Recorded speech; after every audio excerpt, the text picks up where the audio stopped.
अस्सलाम वालेकुम नाज़रीन, कफ़ीस रिएक्ट में एक बार फिर खुशामदीद।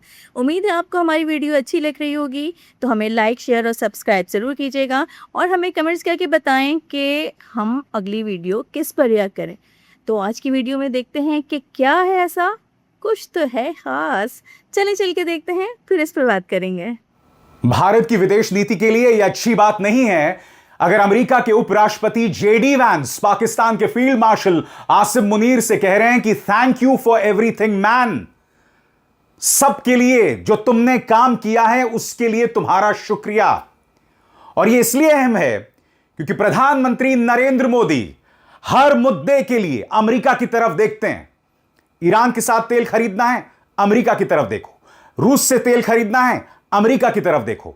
ईरान के साथ चाबहार बंदरगाह परियोजना करना है, नहीं करना है, अमेरिका की तरफ देखो। ऑपरेशन सिंदूर कब रोकना है, अमेरिका की तरफ देखो। डोनाल्ड ट्रंप कई बार भारत का अपमान करते गए हैं, भारत को हेलहोल बताया, ऑपरेशन सिंदूर का अपमान किया, न जाने क्या क्या कहा। बावजूद इसके हमारे प्रधानमंत्री खामोश रहे, यानी कि अमेरिका की तरफ देखना है। और आज वही अमेरिका पाकिस्तान के फील्ड मार्शल आसिम मुनीर की तारीफ कर रहा है। पहले मैं चाहूंगा आप इस वीडियो को देखिए। जेडी वैंस उनसे गले मिलते हैं, 10-15 सेकंड का वीडियो भी नहीं है वो, और यहां पर वो क्या कहते हैं वो सुनिए आप। What's up, man? It's good to see you. Yeah, absolutely. Thank you. Thanks for everything you did. अब आप कह सकते हैं कि भाई पाकिस्तान की तारीफ कर दी तो क्या हो गया। ध्यान से सुनिए मैं क्या कहने वाला हूं। मुद्दा यह नहीं है, मुद्दा यह है कि पिछले 12 सालों में इस सरकार ने पिछले 12 सालों में भारत की विदेश नीति को पूरी तरह से पाकिस्तान सेंट्रिक कर दिया था। इसका आगाज 2014 से हुआ था, जब इस सरकार के मंत्री ये कहते थे कि अगर प्रधानमंत्री नरेंद्र मोदी की आलोचना करना है तो पाकिस्तान चले जाओ। इस सरकार का प्रचार तंत्र कहता था, जब भी आप प्रधानमंत्री नरेंद्र मोदी की आलोचना करते थे, देश के अंदर कुछ बुरा चल रहा था, उसकी बात करते थे, तो कहते थे जाओ पाकिस्तान चले जाओ। जो भी घटनाक्रम होता था सरकार के खिलाफ, उसे पाकिस्तानी साजिश बताई जाती थी। इसका मतलब क्या हुआ? यानी कि हमने अपनी पूरी रणनीति को, अपनी पूरी स्ट्रैटेजी, विदेश नीति को पाकिस्तानी सेंट्रिक कर दिया। हम पाकिस्तान के साथ कंपटीशन करने लगे। 2014 से पहले यह नहीं था। 2008 में जब मुंबई का हमला हुआ था, तब भारत ने अपनी डिप्लोमेसी के जरिए पाकिस्तान को अलग थलग कर दिया था। चाइना भी पाकिस्तान का साथ नहीं दे रहा था।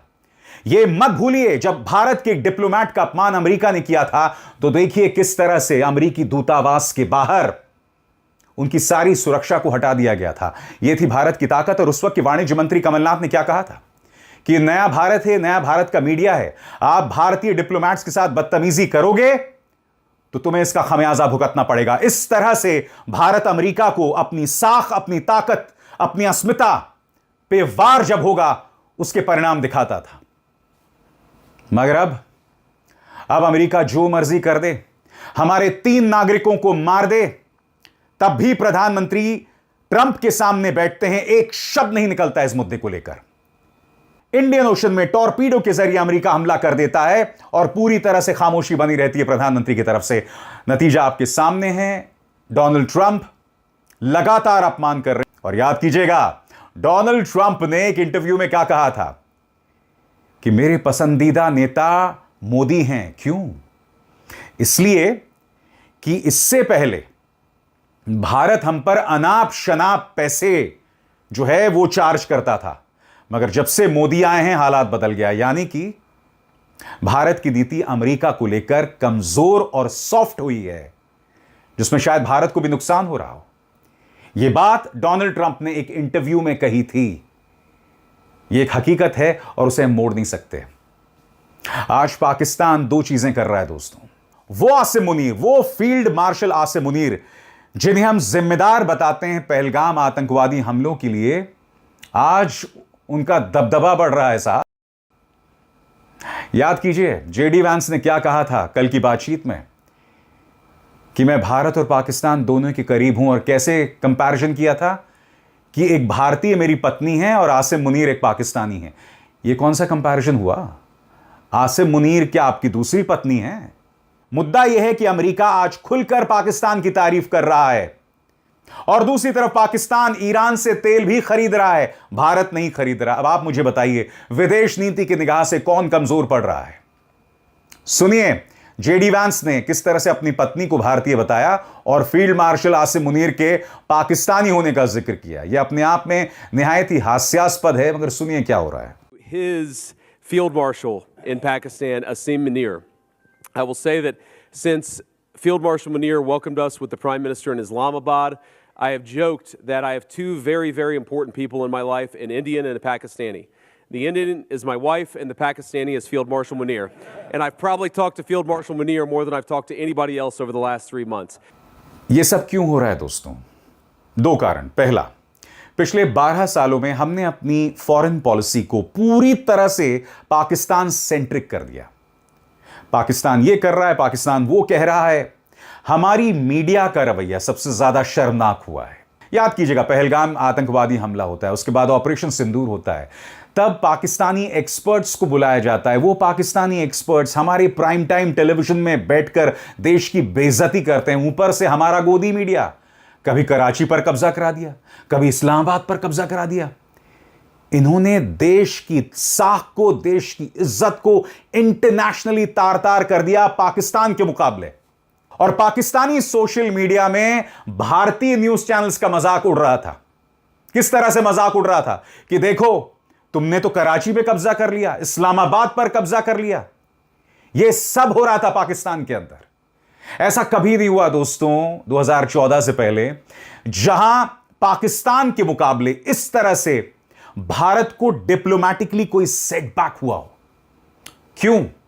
क्योंकि 2014 से पहले भारत यूनाइटेड, एक होकर पाकिस्तान का जवाब देता था। याद है आपको, जब नरसिम्हा राव देश के प्रधानमंत्री हुआ करते थे, तब उन्होंने एक टीम भेजी थी संयुक्त राष्ट्र में पाकिस्तान के कश्मीर को लेकर दुष्प्रचार के खिलाफ। उस टीम में कौन कौन थे?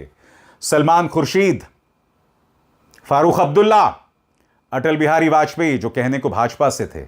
और इन तीनों ने एक साथ मिलकर करारा जवाब दिया था पाकिस्तान की हर साजिश का। और उसी के चलते कश्मीर का इंटरनेशनलाइजेशन यानी अंतर्राष्ट्रीयकरण नहीं हो पाया था, क्योंकि उस वक्त हम एक टीम के तौर पर काम करते थे। मगर 2014 के बाद सब कुछ बदल दिया गया। 2014 के बाद भारतीय जनता पार्टी की कोशिश रही कि विपक्ष को देशद्रोही बताओ, राहुल गांधी को देशद्रोही बताओ। विपक्ष जो अपनी तरफ से एक सार्थक चर्चा कर सकता है, मशवरा दे सकता है, उसे खारिज कर दो अपने अहंकार के चलते। विपक्ष अब भी कह रहा है कि जिस मेलोनी को आप मेलोडी चॉकलेट दे रहे थे, उसी से सीख लेते कि ट्रंप को कैसे लाल आंख दिखाते हैं। बड़ी बड़ी बातें कहना कि प्रधानमंत्री नरेंद्र मोदी ट्रंप को लाल आंख दिखाते हैं। इस तस्वीर को वायरल किया जा रहा है कि देखिए प्रधानमंत्री किस तरह से उंगली दिखा रहे हैं डोनाल्ड ट्रंप को।